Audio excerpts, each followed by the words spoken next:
Gimana Kapten di Aceh ini? Masya Allah. Betah ya? Betah, alhamdulillah Ustaz. Makanannya oke banget pokoknya. Oh gitu ya. Memang orang kalau ke Aceh itu pasti yang membuat tidak terlupakan makanan memang sudah. Gitu ya. Nggak ada yang lain tuh. Syukron juga udah dijamu dengan baik, Masya Allah. Barakallahu fiik. Jadi Kapten nih cukup bahagia ya. Bisa ketemu sama antum, ya mungkin bisa share-share masalah penerbangan lah ya. Iya. Jadi dari berita yang Anda dengar itu, pesawat adalah alat transportasi yang paling aman. Iya. Dari semua alat transportasi. Iya. Kira-kira menurut Kapten gimana itu? Iya, jadi dari segi presentasi memang tingkat kecelakaan pesawat itu paling rendah dibandingkan moda transportasi yang lain. Contohnya mobil atau kereta api ya, karena kalau kita lihat mungkin di setiap hari di berita mungkin pasti ada kecelakaan bis.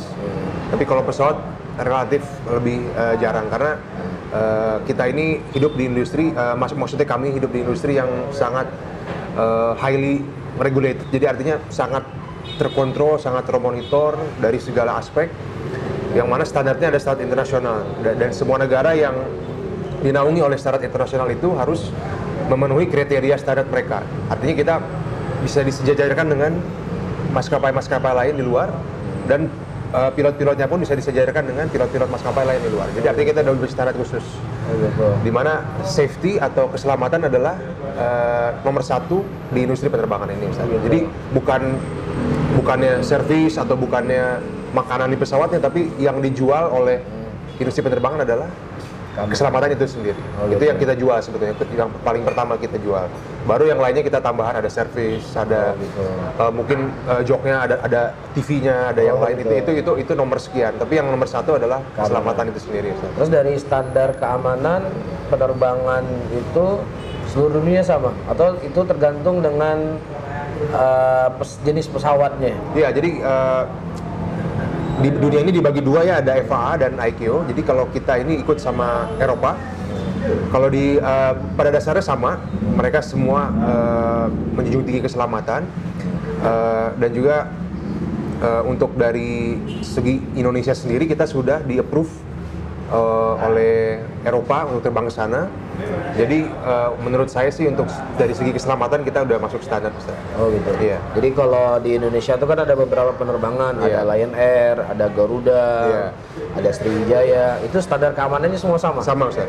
Oh sama, gitu. Sama. Berarti yang membedakan nama pesawat sama pelayanan di cabinnya. Betul. Jadi kalau standar keamanan sama. Harus sama. Betul. Standar pilotnya sama. Sama, betul. Oh Ustaz. gitu. Iya. Jadi sebenarnya dengan kasus-kasus hari ini tidak perlu dikhawatirkan ya. Betul, tidak perlu dikhawatirkan. Ya. Iya. Jadi ini Lion Air ini nggak aman nih. Iya. Jadi gini Ustaz. Jadi untuk dari berbagai macam airline yang ada di Indonesia kan cukup banyak ya Ustaz ya. Airline besar, terutama airline besar itu kita dinaungi oleh DKUPPU. Jadi ada Direktorat Jenderal Kelayakan Udara dan juga Kementerian Perhubungan yang mana mereka selalu melakukan audit rutin untuk pesawat-pesawatnya dan juga untuk krunya. Artinya yang tadi saya bilang highly regulated, kita benar-benar dikontrol oleh mereka. Contohnya kayak rest ya, kita pilot itu minimum rest kalau lagi outstation. Kalau di perusahaan kami 13 jam. Artinya jika kita melanggar 13 jam tersebut, kita berhak menolak untuk terbang sebelumnya. Artinya kita benar-benar diatur sampai waktu tidur pun kita diatur, jangan sampai kita melebihi batas istirahat minimum. Artinya mereka memikirkan bahwa ini pilot tidak boleh capek karena besok akan menerbangkan pesawat kemudian. Jadi dia bikin schedule atau jadwalnya tidak bisa padat dia. Dia harus mengikuti aturan kami gitu, si orang yang bikin schedule itu. Dan juga penerbangan sendiri kita diatur maksimum 9 jam per orang. Artinya kita nggak bisa dalam satu hari. Dalam satu hari. Jadi misalkan Jakarta, Aceh Jakarta, kita tidak bisa lanjut Aceh lagi karena udah lebih dari jadi cuma bisa 2 kali misalkan gitu. Pokoknya 9 jam. Nah itu diatur juga karena lebih dari 9 jam itu manusia udah drop performance-nya dan itu bisa membahayakan karena kita harus dalam kondisi prima pada saat menerbangkan pesawat kan. Dalam kondisi normal mungkin fine-fine aja, tidak ada masalah, tapi dalam segi emergency dibutuhkan kepekaan, kecekatan yang membutuhkan kita lagi fresh gitu kondisinya. Jadi Ustaz, benar-benar industri ini jangan khawatir bahwa industri ini benar-benar sudah diatur sedemikian rupa ya, benar-benar cukup kompleks aturannya dibandingkan yang kalau boleh saya bilang dibandingkan profesi yang lain dalam segi masalah aspek keselamatan itu. Oh gitu. Jadi kalau dari yang Anda dapat informasi yang Antum sampaikan, hal yang terkecil tidur pun diatur ya. Iya, betul. Jadi kalau dalam ilmu hadis itu ada istilahnya seorang rawi bisa diterima hadisnya dengan syarat A, B, C, D, F, G, bahkan hal yang terkecil tidak terfikir oleh orang lain. Iya. Cuman disyaratkan oleh para ulama hadis. Berarti dari itu bisa kita mengambil sebuah pelajaran penting. Pilot dengan supir bus, mungkin supir bus nggak ada aturan ya.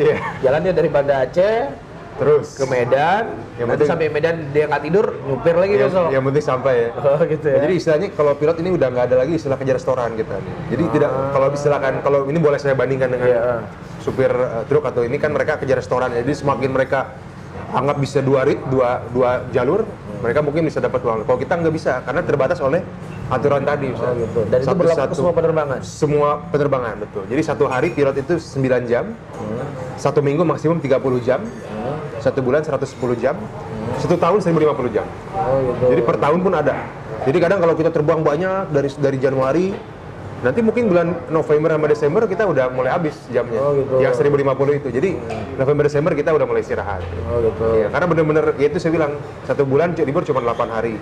Ketemu keluarga pun jarang. Jadi kita social life-nya agak kurang. Jadi mereka pun sekarang mulai memikirkan itu gitu. Bahwa kita nih bukan robot juga manusia gitu. Kita juga manusia, kita bukan robot, kita butuh social life. Jadi yang Anda bilang maksudnya bahwa kalau dikaitkan dengan accident yang kemarin bahwa bukan kita tidak bisa bilang bahwa jangan naik maskapai itu karena itu tidak maskapainya baru jatuh, kita nggak bisa bilang seperti itu karena mereka sudah memenuhi standar safety yang ada gitu. Jadi memang kejadian kemarin selain dari qadarullah ya, makanya ini sedang diinvestigasi juga. Jadi kita belum bisa spekulasi kenapa. Cuman ya pasti adalah jangan khawatir untuk naik pesawat gitu. Untuk teman-teman yang sedang nonton mungkin ya. Terus ini Kapten tadi kan aturan nih, dalam satu hari penerbangan tidak boleh lebih dari 9 jam. Itu peraturan yang dibuat oleh pemerintah Indonesia. Betul. Nah tentunya yang namanya manusia kan peraturan ya peraturan. Nah kira-kira dari sisi apa istilahnya monitoringnya dari pemerintahan, tahu nggak kalau pilot ini dia berjalan lebih dari yang ditentukan. Terus kalau sebenarnya ketentuan apa kira-kira sanksi harus diberikan? Jadi pada akhirnya di aturan tersebut dibebankan kepada pundak masing-masing. Jadi kita yang harus memonitor. Meskipun sekarang sistem sudah canggih, alhamdulillah sistem yang memonitor jam terbang kita sudah canggih sekali, bisa akses di HP. Jadi kita bisa tahu kita kelebihan, malah sistem itu yang ngasih tahu ke kita. Anda kelebihan jamnya sudah lebih, jadi dipotong penerbangannya atau istirahatnya ditambah. Jadi kita sebatas itu aja monitornya. Nah, dari pemerintah sendiri namanya DKU PPU, dari lembaga pemerintahnya yang mengatur untuk segala macam aturan kita sebagai pilot itu, dan mereka yang akan memberi sanksi biasanya. Jadi kalau kita melanggar satu aturan, terutama masalah rest, biasanya kita akan ditangguhkan terbangnya. Tapi tidak license-nya. Jadi artinya ditangguhkan untuk sekian jam untuk kita istirahat. Sebetulnya gitu aja. Jadi kalau ada isu di kalangan masyarakat, jangan naik penerbangan ini, karena itu biasanya pilotnya yang harus terbangnya sekian jam, dia tambah sekian jam. Gimana kira-kira Kapten? Kalau zaman dulu yang Anda dengar sih betul begitu, tapi sekarang kayaknya udah mulai membaik ya. Jadi kayaknya udah nggak mungkin deh mereka berani, karena yang dipertaruhkan adalah mereka sendiri, nyawa mereka sendiri. Jadi kita pilot didoktrin untuk menyelamatkan diri sendiri pertama kali kita menyelamatkan diri sendiri sebetulnya. Jadi ada kejadian apapun di pesawat itu, yang kita pikirkan adalah kita menyelamatkan diri sendiri dulu. Artinya dengan kita selamat, kita bisa menyelamatkan penumpang itu. Jadi kita, contoh ya Ustaz, ada permasalahan di kokpit, contoh mesin mati satu. Kita sedang terbang Jakarta Aceh misalnya. Jakarta Aceh mesin mati satu di ketinggian 35.000 kaki misalnya. Pilot itu yang harus dibikin yang pertama adalah mengisolasi masalah. Jadi kita mengidentifikasi, ini mesin mati satu. Yang kita pikirkan sebetulnya adalah kita bagaimana menyelamatkan diri kita sendiri. Dengan cara kita mencoba melakukan prosedur yang ada, apakah menghidupkan mesinnya. Kalau mesinnya nggak bisa hidup lagi, kita bisa divert, kita bisa mengalihkan penerbangan kemana. Yang mana dengan kita itu, kita akan otomatis menyelamatkan penumpang di belakang. Iya. Masya Allah. Jadi filosofinya seperti, jadi kalau mereka melanggar jam terbang, saya pikir udah nggak mungkin lah. Nggak mungkin. Karena ya itulah, mereka istilahnya mereka sendiri akan dipenggal nanti gitu. Kalau ketahuan sama DKUPPU kan, kalau mereka melanggar 9 jamnya atau melanggar istirahatnya dan ketahuan, mereka sendiri yang kena. PSSI diambil atau mereka ditangguhkan terbang.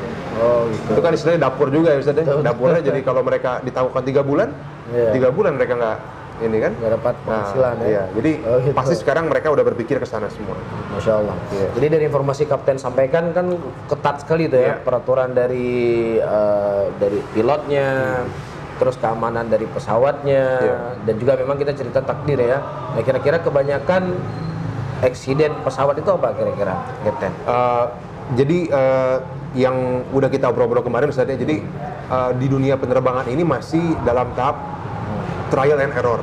Jadi yang saya katakan bahwa kita ini sebenarnya menyalahi kodrat kita atau fitrah kita sebagai manusia yang hidup di darat, tapi kita malah terbang di udara gitu ya. Yang mana itu bukan domisili kita lah gitu ya. Kalau di air mungkin masih inilah ya, di air karena masih di udara. Jadi kita masih dalam waktu kurang dari 100 tahun lah industri penerbangan ini ya, dari mulai pertama kali ditemukan pesawat itu sampai sekarang udah menjadi moda transportasi utama. Jadi menurut saya bahwa kita dalam trial and error, jadi kecelakaan itu dimulai dari pertama kali pesawat itu mulai dipakai sebagai alat transportasi umum tahun 50-an seperti itu. Itu pesawat masih, kalau saya bilang adalah instrumennya sendiri, kalau kita bilangnya adalah meteran air, seperti meteran air gitu Ustaz. Jadi cuma jarum-jarum, berisi jarum-jarum. Oh gitu. Tapi mereka terbang lintas Atlantik, lintas Pasifik sejauh itu. Dan terjadi kecelakaan, yang mana setelah terjadi kecelakaan itu dilakukan investigasi, akhirnya mereka menemukan, oh ini errornya. Akhirnya dipasangkan satu alat lagi di pesawat ini, di kokpit ini. Ini untuk mencegah kecelakaan seperti maskapai yang dulu. Terjadi lagi kecelakaan seperti ini, oh dipasang lagi alat seperti ini. Contohnya ini Ustaz. Dulu itu kita ini kalau terbang di udara, ini saya kasih contoh sedikit teori ya. Jadi kalau kita terbang di udara itu, semakin kita tinggi, semakin tipis udara yang ada Ustaz. Semakin tinggi? Semakin tinggi terbang, seperti naik gunung lah. Kalau kita naik gunung, semakin tipis udara kan kita oksigen semakin berkurang. Betul. Jadi partikel oksigen semakin tipis, yang kita hirup, kita akan akan susah untuk bernapas. Kita terbang 35.000 kaki. Sedangkan manusia biasa itu normalnya bisa sampai 8.000 atau 10.000 kaki lah. 10.000 kaki pun itu kayaknya udah mulai susah bernapas gitu Ustaz. Nah, si pesawat didesain untuk membuat tekanan udara seperti seakan-akan di 8.000 kaki. Sedangkan kita terbang di 35.000 kaki. Sehingga kita bisa bernapas. Jadi orang kalau yang nanya, kok kita bisa napas sih di atas, padahal kan kita terbangnya tinggi ya. Ternyata karena kita dibuat tekanan udaranya sedemikian rupa sehingga menyerupai 8.000 kaki. Jadi kita bisa napas biasa aja gitu. Ya, betul. Karena partikel udara udah rapet nih. Nah, zaman dulu sudah ada ditemukan itu alat itu. Jadi kita bisa terbang tinggi. Tapi tidak ada alat yang bisa mendeteksi kebocoran udara, Ustaz. Jadi kalau udaranya bocor, kalau kita istilahnya bocor halus lah. Anggap pesawatnya bocor, lama-lama tekanan udara di pesawat itu akan sama dengan tekanan luar. Artinya kita bernapas dengan seakan-akan kita bernapas di 35.000 kaki. Akhirnya semua orang pingsan dalam pesawat itu, Ustaz, karena kekurangan oksigen. Akhirnya pesawatnya crash jatuh. Akhirnya dipasanglah ini alat untuk mendeteksi kebocoran. Jika terjadi kebocoran, dia akan bunyi tet, akan kasih warning ke kita. Nah, seperti itu, Ustaz. Jadi semakin banyak kecelakaan itu menjadi pelajaran untuk manufaktur ya, untuk pabrikan, untuk membuat suatu alat yang mencegah itu kembali gitu. Jadi ya saya bilang itu kita dalam fase trial and error, dan alhamdulillah sekarang ini udah established banget. Jadi semua pesawat ini udah, kalau kita bilang sophisticated ya, udah sangat canggih. Dia udah bisa meminimalisir semua error gitu. Kayak contohnya kalau misalkan penasaran kok pesawat di atas kok bisa, kalau ketemu nggak tabrakan ya gitu ya. Pernah terbayang nggak bisa di Ustadz itu di atas pun ada jalurnya gitu. Kita tuh terbang nggak asal terbang, kita punya jalurnya sendiri. Tapi dulu itu kalau pesawat head on, jadi misalkan kesalahan dari ATC misalkan, kita disuruh desain ke 35.000, pesawat lain 35.000 kaki, dan kita ketemu di atas. Zaman dulu nggak ada alat untuk mendeteksi itu gitu. Sampai akhirnya kecelakaan. Akhirnya mereka sempat kejadian. Akhirnya mereka buatlah suatu alat yang mendeteksi itu, sehingga jika pun terjadi head on, pesawat satu dan pesawat lain akan memberikan command yang berbeda. Ya satu akan nyuruh climb, yang satu nyuruh descend. Jadi kita nggak akan ketemu secanggih itu, gitu ya? otomatis. Jadi itulah saya bilang. Jadi dari semua kecelakaan yang lama, akhirnya dibuatlah mereka alat untuk mencegah sampai sekarang ini. Jadi pesawat ini yang sekarang ini dibilang udah paling sophisticated dan canggih lah. Gitu. Kira-kira seperti itulah. Dari hal yang banyak kendala juga kaptennya dalam penerbangan itu kan delay itu misalnya. Oke. Nah, terkadang sebagian penumpang kan ketika delay itu biasanya ya marah. Betul, Masya Allah. Ya. Mungkin kapten punya informasi delaynya pesawat itu memang karena memang untuk kepentingan penumpang itu sendiri. Betul, baiklah. Jadi ini sangat manusiawi ya, karena kadang delay itu kita lagi capek, penat mungkin. Atau saya pun pernah sebagai penumpang gitu ya mengalami delay. Dari segi kami pilot yang pasti adalah yang pertama kali menyebabkan delay itu pertama mungkin karena cuaca, yang kedua karena pesawatnya itu sendiri. Kayak contoh kemarin saya di Pontianak Ustaz. Jadi di Pontianak kemudian saya akan boarding ya, pas boarding tiba-tiba hujan lebat, Masya Allah itu. Sehingga jarak pandang cuma 500 meter. Hujannya, wah hujan deras lah. Hujan deras sekali. Jadi yang akan kita lakukan pertama kali adalah kita koordinasi dengan menara pengawas. Ini hujan kira-kira berapa lama? Karena mereka ada hubungan dengan BMKG kan. Mereka langsung bilang, oh ini hujan 1 jam kan. 1 jam akan reda. Akhirnya kita koordinasi juga dengan orang darat untuk menyampaikan informasi ke penumpang. Oh gitu. Bahwa karena keadaan cuaca kita delay 1 jam. Nah penumpang yang bijak harusnya mereka melihat keluar mungkin. Mereka melihat keluar, oh iya benar hujan. Itu yang pertama. Kalau penumpang yang bijak ya, jadi mereka melihat keluar, oh iya hujan, ini tidak bisa dipaksakan. Tapi mungkin ada beberapa penumpang yang mungkin belum sampai ilmunya, jadi mereka menyangka, oh itu maskapai lain kok bisa terbang? Oh, mereka seperti kayak gitu, yang lain bisa terbang, kok kita enggak? Nah disitulah mungkin level safety dari level judgement dari kaptennya yang berbeda. Kalau saya pribadi, saya mendingan menunggu sampai hujan itu reda dan kira-kira udah bisa untuk take off, baru kita take off. Nah diharapkan untuk penumpang juga untuk menjadi bijak ya, karena yang kita lakukan untuk ini adalah untuk keselamatan itu sendiri. Delay dari karena pesawat, atau mungkin kalau pernah dengar kemarin istilah return to base. Jadi RTB setelah kita take off, ternyata ada pengumuman kita harus kembali. Biasanya kenapa tuh? Dan ada banyak penumpang yang turun akhirnya, takut gitu. Oh takut pesawatnya rusak gitu. Kemungkinan pertama adalah pesawat pasti ada masalah dengan pesawatnya. Di kita ini itu sudah umum, istilah umum, bahwa jika terjadi malfunction yang mengharuskan ada istilah land as soon as possible, harus mendarat secepatnya, kita harus kembali ke bandara secepatnya. Nah setelah kita lepas landas, bandara yang terdekat adalah bandara yang tadi kan. Akhirnya kita beri pengumuman kita harus kembali. Ada beberapa malfunction di pesawat yang mengharuskan kita untuk kembali. Nah di situ akan dilakukan perbaikan. Tapi kalaupun di perusahaan kami akan memberikan perbaikannya cukup lama, kita akan tukar pesawat biasanya. Kita ganti pesawat. Nah disitulah penumpang harusnya oke, kita lebih baik kembali gitu loh maksudnya. Jadi daripada kita paksakan sampai ke tujuan, itu nggak mungkin. Apalagi kalau pesawatnya ganti, penumpang harusnya udah lebih tenang lagi gitu. Jadi ya itulah kendala. Maksudnya gini, di setiap kita berpergian atau safar kan pasti ada kendala Ustaz ya. Jadi itu adalah bagian dari kendala tersebut. Jadi mungkin Anda sedang terkena delay, ya itulah cobaan dari safar Anda hari ini gitu. Jadi jangan sampai aduh kok delay segala macam. Jadi mungkin udah naik Garuda gitu. Udah naik Garuda. Jadi mungkin harus diberikan pemahaman lagi kepada penumpang bahwa ya safar kita minal adab pasti ada kendalanya. Nah, inilah mungkin ini bagian dari kendala saya. Oh gitu. Contohnya kayak kemarin Ustaz yang ini cerita juga ya. Yang kejadian lain kemarin, akhirnya ada penumpang yang dia entah kenapa nggak jadi naik pesawat. Akhirnya dia bersyukur kan dia nggak jadi naik pesawat itu. Jadi mungkin dengan delay pun, kita delay nih. Dengan delay ya siapa tahu kita mencegah mudarat yang lebih besar dengan kita lanjut ya Ustaz.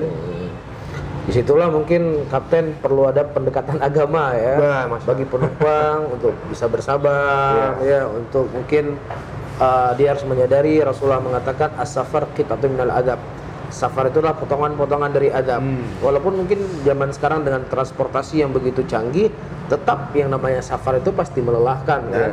Jadi antara hal yang melelahkan ya harus menunggu. Dan itu kan demi kemaslahatan bagi penumpang itu sendiri. Dan mungkin kalau bisa Anda berbagi sedikit bagi sebagian para penumpang yang berkendaraan pesawat. Jadi kita sudah tanya sama ahlinya nih. Kan dalam Al-Quran Allah mengatakan fas'alu ahla dzikri in kuntum la ta'lamun. Tanyakanlah kepada ahlinya kalau seandainya kau tidak mengetahui. Jadi kita sudah mengambil sebuah kesimpulan, pesawat semua jenis penerbangan yang ada di dunia ini memiliki standar yang sama. Iya, memiliki standar yang sama untuk keamanannya. Nah, jadi di dalam tawakal itu ada dua hal. Yang pertama kita melakukan sebab, yang kedua kita berserah diri kepada Allah. Nah, sekarang dari sisi melakukan sebab, kita sudah melaksanakan sebab yang terbaik. Ya, dari sisi peraturan, dari sisi keamanan, pesawat merupakan salah satu penerbangan yang paling aman di antara semua transportasi. Ya, ini adalah salah satu syarat yang dengannya kita bertawakal. Yang kedua, kita serahkan sama Allah. Ya kan, kecuali kalau seandainya kita masuk ke dalam lubang buaya atau masuk ke kandang singa. Yang namanya mati kan pasti sudah mati. Ya sudah, saya masuk ke lubang buaya. Ini kan keliru.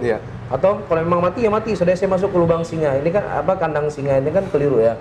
Jadi namanya tawakal tadi seperti yang saya sampaikan. Yang pertama kita melakukan sebab. Ini sebabnya aman atau tidak. Kecuali kalau seandainya misalnya ahli mengatakan penerbangan ini atau jenis penerbangan ini tidak aman untuk dinaiki. Karena jenis pesawatnya begini, pilotnya misalnya adalah pecandu narkoba.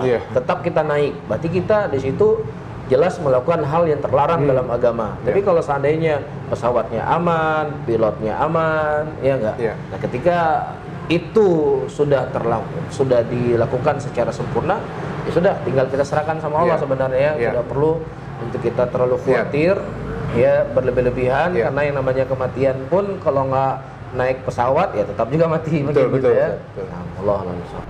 Media Sunnah Aceh.